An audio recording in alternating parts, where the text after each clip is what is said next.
गोपाला भजो गिरिधर गोविंद गोपाला भजो मुरली मनोहर नंद लाला भजो मुरली मनोहर नंद लाला भजो गिरिधर गोविंद गोपाला भजो गिरिधर गोविंद गोपाला भजो मुरली मनोहर नंद लाला भजो मुरली मनोहर नंद लाला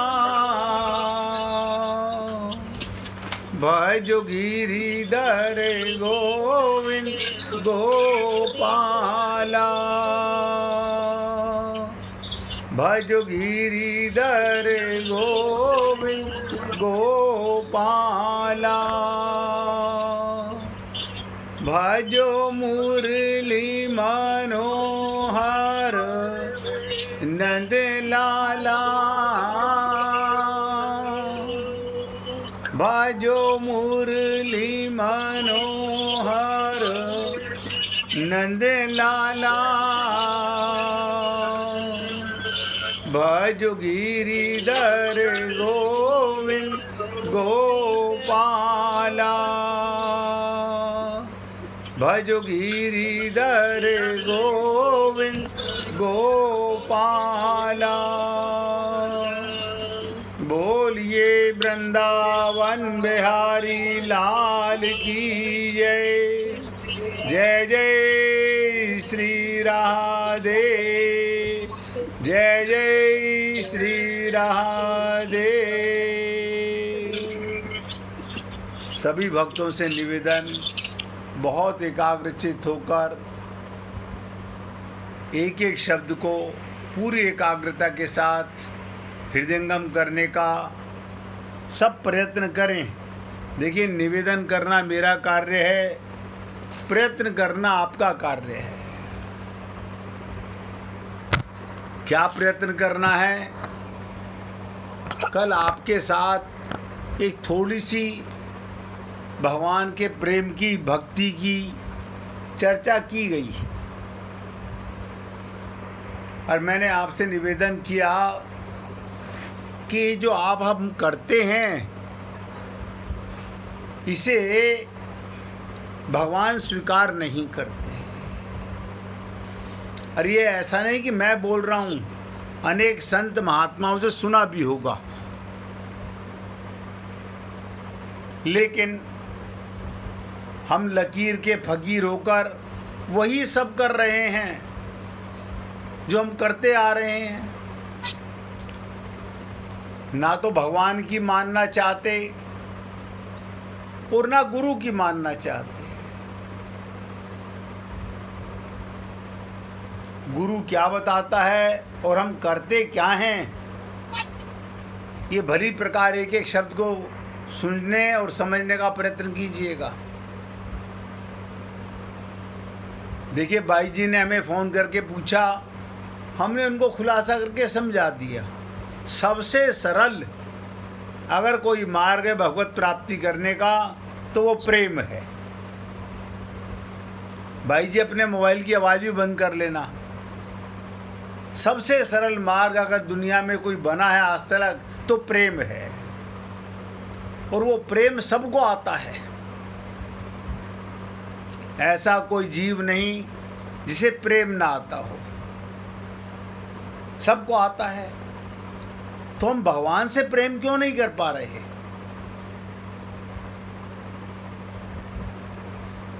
हम भगवान से प्रेम क्यों नहीं कर पा रहे? कोई तो कारण होगा ना। हम कहाँ भटक रहे हैं, इन बातों को समझने के लिए, क्योंकि गीता की चर्चा चल रही है, मैं गीता के माध्यम से ही पहले शुरुआत कर रहा हूँ और आप सबसे निवेदन करूँगा, भगवान श्री कृष्ण अर्जुन के माध्यम से हम सबको बता रहे हैं। गीता के 8वें अध्याय का 14वां श्लोक क्या कर रहे हैं भगवान? अनन्य चेता सततम यो मा स्मृति निरतिश्य तस्याहम सुलभ पार्थ नित्य युक्तस्य योगिना। कोई बात नहीं, संस्कृत में नहीं समझ में आ रहा है, जिनको आ रहा है बहुत अच्छी बात है। भगवान क्या कह रहे हैं?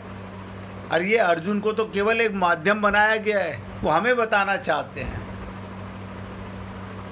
और आप और हम लोग क्यों नहीं कर पा रहे?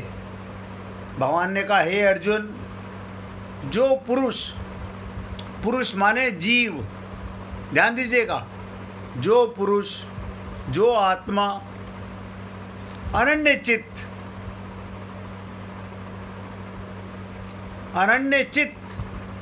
अर्थात किसी अन्य का ध्यान ना करके मुझ में ही लीन होकर सदा निरंतर मेरा स्मरण करता रहता है, उस नित्य निरंतर मुझ में युक्त हुए योगी के लिए मैं एकदम सरल हूँ, एकदम सुलभ हूँ। अर्थात मैं उसे सहज ही प्राप्त हो जाता हूँ। अब आप लोग कहोगे, हमारे को तो संसार के बहुत सारे काम हैं, तो किसने मना किया? आप बताइए, बस इतना बता दीजिए, आप अपने आप को कभी भूल के कोई काम करते हो? जो आप नहीं हो उसे याद रखते हो, मैं शरीर हूँ, मैं स्त्री हूँ, मैं पुरुष हूँ।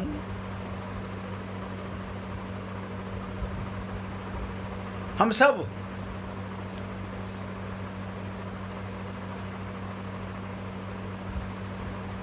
अनन्य चेता का मतलब क्या? हमारा सूक्ष्म शरीर, आप और हम लोग स्थूल शरीर से पूजा कर रहे हैं, इंद्रियों से पूजा कर रहे हैं, और मन बुद्धि कहीं और लगा हुआ है। सूक्ष्म शरीर में 3 चीज़ें आप सबको पता है, मन बुद्धि चित्त। इसी को अंतःकरण कहते हैं। और चित्त से भाव उठते हैं। हमारे हृदय में ममता का भाव, मोह का भाव, आसक्ति का भाव, क्रोध का भाव, लोभ का भाव। क्यों? क्योंकि हमारा अंतःकरण बिगड़ा हुआ है। हमारे जो भाव भगवान के लिए होना चाहिए, शरीर संसार के लिए और भाव भगवान के लिए।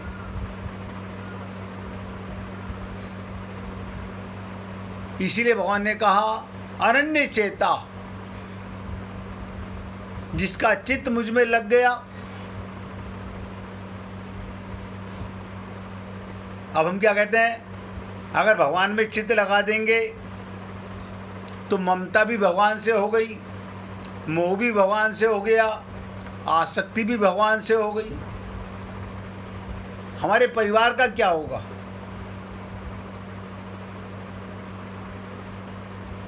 आपको पता ही नहीं है।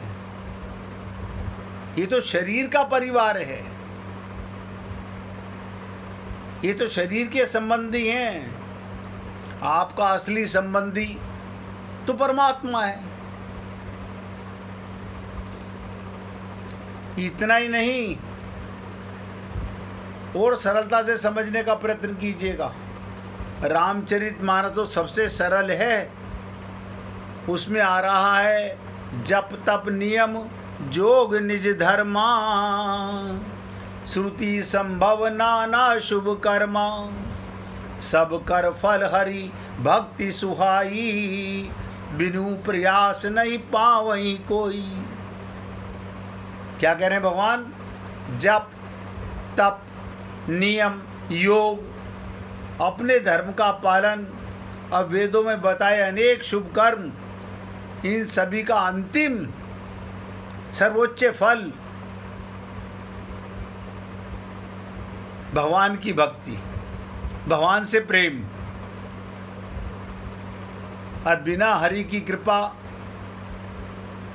और भक्ति के कोई भी इन साधनों में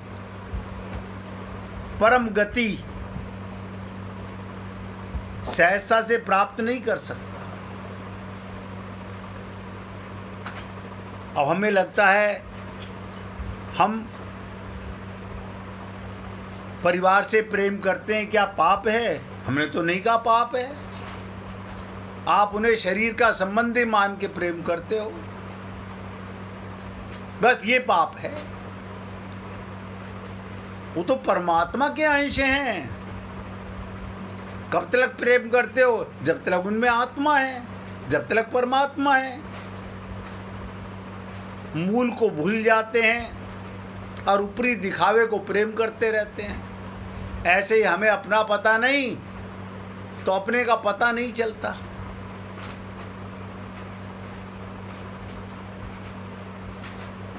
और इतना ही नहीं,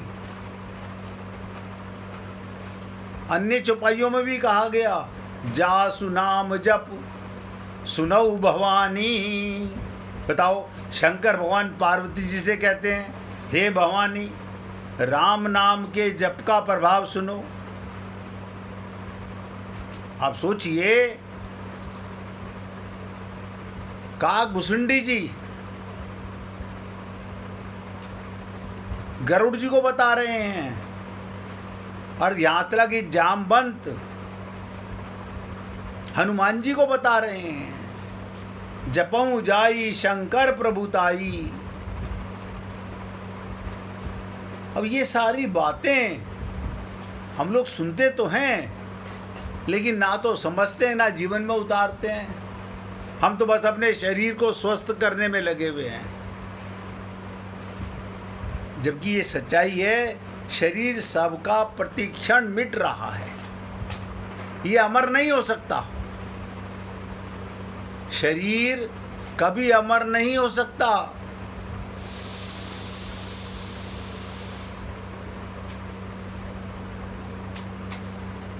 अब आप सोचिए, भगवान शंकर माता पार्वती से कह रहे हैं, हे भवानी सुनो, जिनका नाम जपकर ज्ञानी मनुष्य भी संसार के जन्म मरण रूपी भव बंधन को काट डालते हैं, मोक्ष प्राप्त कर लेते हैं। उनके दूत हनुमान जी को क्या कोई बंधन बांध सकता है? सीता जी की खोज, यही तो प्रेम की खोज है, यही तो भक्ति की खोज है। आपको लगता होगा कि सीता जी कहीं खो गई हैं। हमारी सीता जी कहाँ खो गई हैं? हमारी राधा कहाँ खो गई है? उसके लिए हम सब कुछ त्यागते नहीं हैं।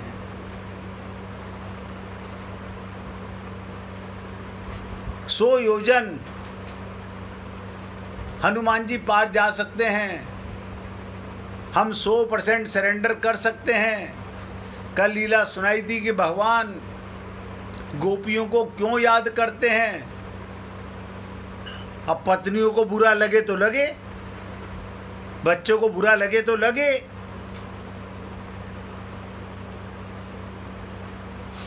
क्योंकि भगवान स्वयं कहते हैं भक्त पराधीना।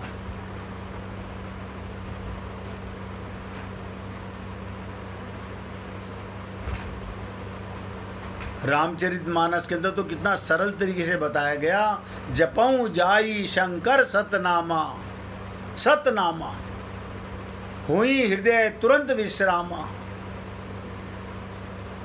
अत्यंत पावन और प्रसिद्ध चौपाई है। भगवान शंकर के नामों का नाम जाप करो, लेकिन कब? जब उनसे प्रीति हो, संसार पाने के लिए नहीं। और हम भगवान का जो भी कुछ करते हैं, संसार की खुशी, संसार की सुविधा, संसार का सुख पाने के लिए। आप सब लोग बहुत विद्वान ज्ञानी ध्यानी हैं। कोई मुझे ऐसा बता दीजिए कि संसार में ऐसा सुख कोई बता दो जो मिलने के बाद समाप्त ना होता हो। और आप सुखदाता के अंश हो। हम सब कौन है? सुखदाता के अंश हैं, ईश्वर अंश। ईश्वर कौन है? आनंद स्वरूप, चेतन स्वरूप, सत स्वरूप। और हम भी जो गुण भगवान में वो हम में। हमें अपने गुणों का पता नहीं है। जामवंत भी हनुमान जी को यही बता रहे हैं, अगर आपको अपना पता चल जाए कि मैं आत्मा हूँ, परमात्मा का अंश हूँ। नहीं, सुना तो बहुत बार है हमें। फिर मम्मी बुरा मान जाएंगी, पापा बुरा मान जाएंगे ना। कोई बुरा नहीं मानेगा। मम्मी भी भगवान का अंश है, पापा भी भगवान का अंश है, आपके बच्चे भी भगवान का अंश है।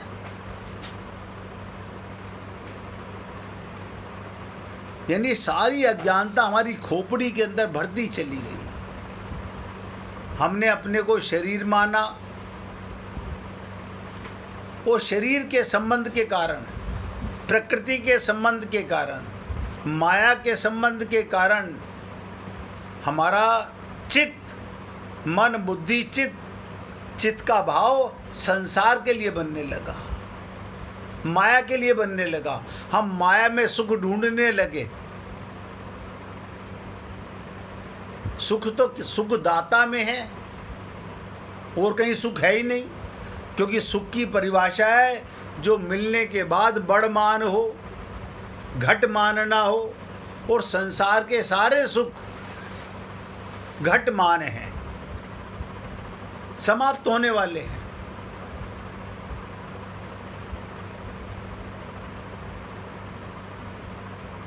इसलिए भक्ति मार्ग की सरलता के समान कोई और दूसरा राह ही नहीं है। क्योंकि भक्ति प्रेम में ना कोई जाति देखते हैं भगवान, ना कोई उम्र देखते हैं, और ना कोई लिंग देखते हैं कि आप स्त्री हो या पुरुष हो या आप नपुंसक हो।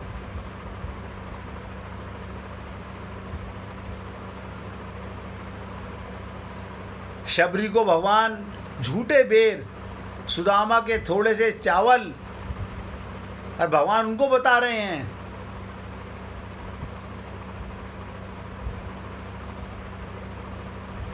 भगवान भाव के भूखे हैं। और ऐसा कोई व्यक्ति नहीं है जिसमें भाव ना हो। हमारा भाव कहाँ है? हमारे अंतःकरण में जिस चीज़ का लगन है वहाँ हमारा भाव है। किसी को धन का बहुत भाव है, किसी को परिवार का बहुत भाव है, शरीर के सुख की बहुत लालसा है।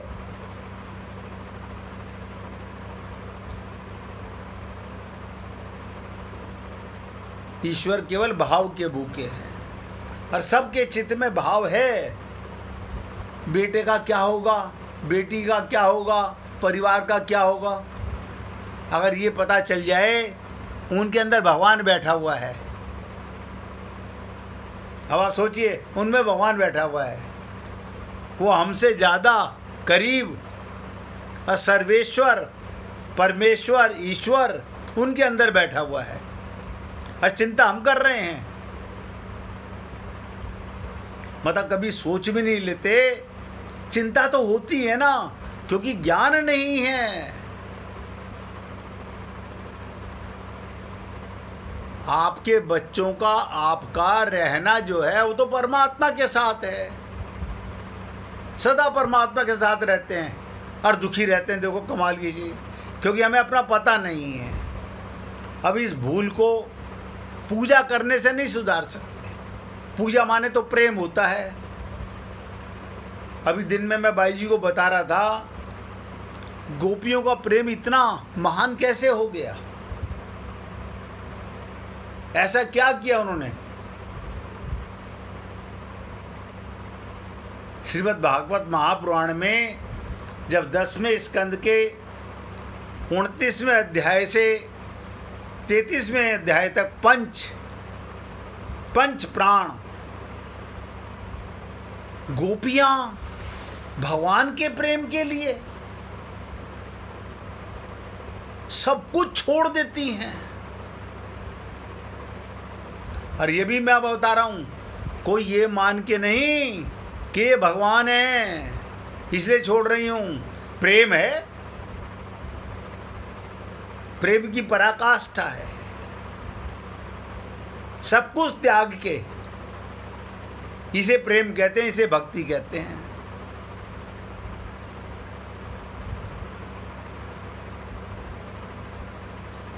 यानी आप और हम लोग अपने इस नश्वर शरीर से इतना प्रेम करते हैं।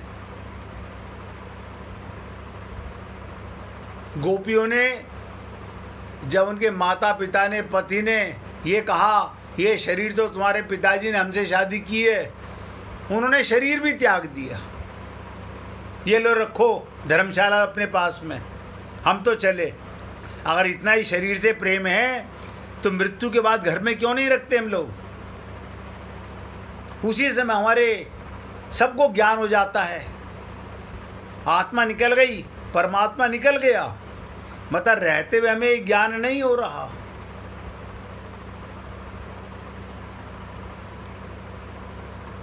इसलिए पुण्य आत्माओं, मैं फिर निवेदन कर रहा हूं, भक्ति से सरल कोई चीज नहीं है, कोई नियम नहीं है, कोई कायदा नहीं, कोई कानून नहीं।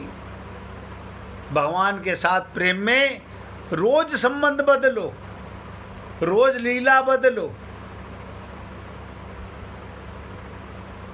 वो प्रेम है। यानी जहां पर तुम अपने शरीर को भी विस्मरण में ले जाओ, ऐसे खो जाओ, अपना पता ना रहे। प्रेम माने मिटना। बहुत सारी लीलाएं सुनते हो भगवान के प्रेम की। अब ये खाली सुनने से क्या होगा, करने से होगा। हमारे बेटे का क्या होगा, हमारे पति का? अरे बाबा, जैसे उन्होंने कर्म किए वैसा वो फल भोगेंगे। और भगवान से वो भी प्रेम करेंगे तो उनका भी कल्याण होगा। हम भगवान की भक्ति करेंगे, हमारे बेटे को उसका लाभ मिले ना, हमारी धन संपत्ति का लाभ तो उसे मिल सकता है। सब नोट कर लेना, आपकी भक्ति का आपके परिवार को कोई लाभ नहीं मिलने वाला। आपका प्रेम आपका कल्याण करेगा। और हम देखते हैं पूरा परिवार, हम अपने बच्चों के लिए पूजा कर रहे हैं, ये पाठ कर रहे हैं, ये सब जादू टोने अपने आप को धोखा दे रहे हैं। क्योंकि आज ये श्लोक समाप्त करना है। कल हमने आपसे निवेदन किया था,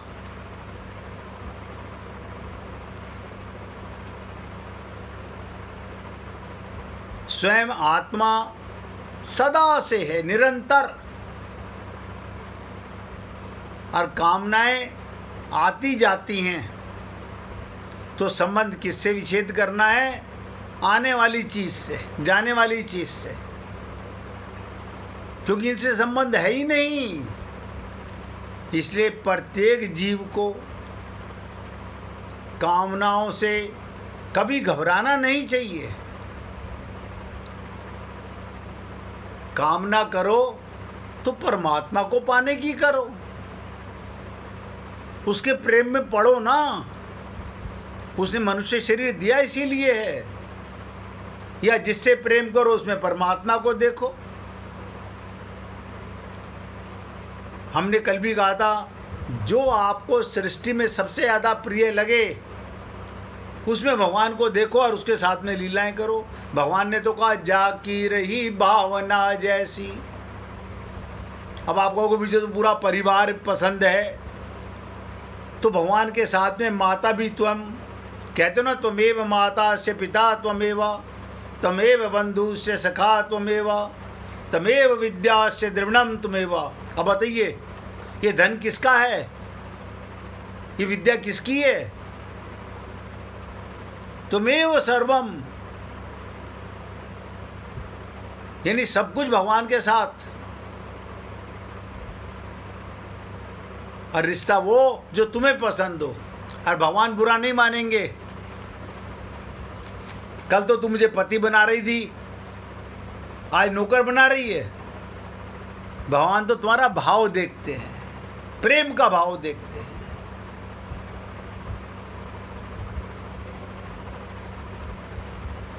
इसलिए प्रत्येक जीव को अपने कल्याण का पक्का उद्देश्य है। इस शरीर में आने का यही एक कारण है, जिसका उद्देश्य पक्का होगा वो कामनाओं को सुगमता पूर्वक त्याग देगा। कैसे बता देता हूं। आपने ट्रेन पकड़ी, कहाँ जाना है? हमारे को बनारस जाना है, काशी जाना है। रास्ते में कई मुसाफिर मिल गए, उन्होंने बहुत कहा आप हमारे साथ कानपुर रुकिए ना थोड़े दिन, चलो इलाहाबाद वाला मिल गया, यहाँ उतरिए ना आप। कहते नहीं नहीं, मेरा लक्ष्य तो बनारस जाने का है। अभी हमारा लक्ष्य ही नहीं बना है, अभी हमारे जीवन का कोई उद्देश्य ही नहीं है।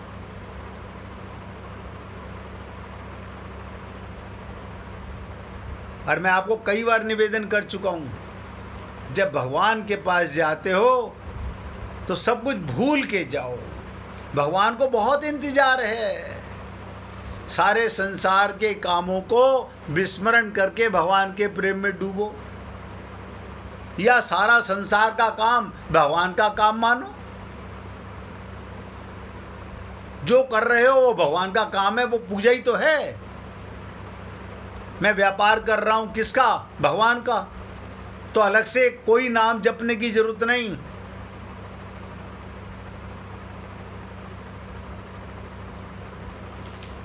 तो हे पुण्य आत्माओं, पूरी एकाग्रता के साथ सुनिएगा। कामनाओं के त्याग में अथवा परमात्मा की प्राप्ति में सब स्वतंत्र हैं, सब अधिकारी हैं, सब योग्य हैं और सब समर्थ हैं। ऐसा कोई व्यक्ति नहीं है जो भगवान को पाने में समर्थ नहीं है। अंगूठा टेक है, उनको बगल के भगवान जल्दी मिलते हैं। भगवान अंगूठा टेक को जल्दी मिलते हैं। ज्ञानी ध्यानी को, क्योंकि वो अपने ज्ञान का अहंकार करने लगता है। लेकिन कामना की पूर्ति में कोई स्वतंत्र नहीं है। मैं आकाश में उड़ना चाहता हूं, स्वतंत्रता नहीं है, नहीं उड़ सकता। भगवान के किसी भी लोक में जाना चाहता हूं, वहां जा सकता हूं, क्योंकि वहां मेरा उनसे संबंध है। आपको यहां से अमेरिका भी जाना है तो वीज़ा लगवाना पड़ेगा। वीज़ा लगे कि ना लगे, खाली टिकट बुक करा के नहीं जा सकते। अब परमात्मा ने रिटर्न टिकट दे के भेजा है। कोई बेटे से रिक्वेस्ट नहीं करनी, बेटा मेरी टिकट बुक करा दो। चाह की टिकट है।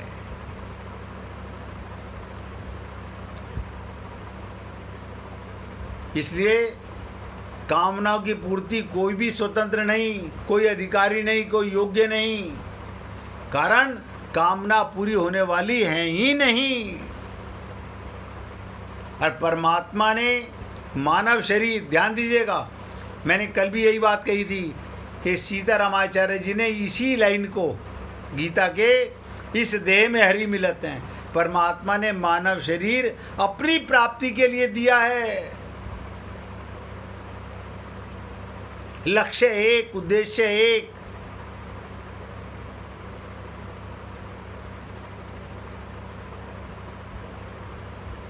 और मैं तो आपसे निवेदन करता हूं, अगर किसी को भी समझने में कोई कष्ट है तो पूछिए। अतः हे पुण्य आत्माओं, कामना का त्याग करना कठिन नहीं है। सांसारिक भोग पदार्थों को महत्व देने के कारण कामना का त्याग कठिन मालूम पड़ता है। आप सोचो, आपको कई बार भोजन में बहुत कुछ अच्छा लगता है। हमें कल का ब्रेकफास्ट याद है, बहुत बढ़िया था। कब तक याद रहेगा? भूल जाओगे।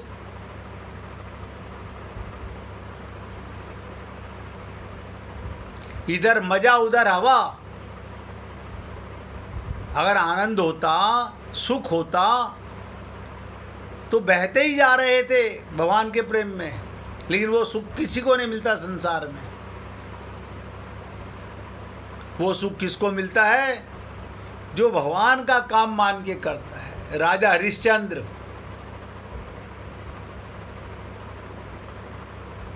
उन्हें आप सोचो इतने कष्ट सहने पड़े, लेकिन उनको कोई कष्ट नहीं हुआ। हमें लगता है राजा हरिश्चंद्र को बहुत कष्ट हुआ होगा, उन्हें कोई कष्ट नहीं हुआ, क्योंकि उनको पता है जो भी कुछ कर रहा हूँ, अभी भगवान ने राजा बनाया हुआ था और मुझे शमशान भूमि में डोम बना दिया।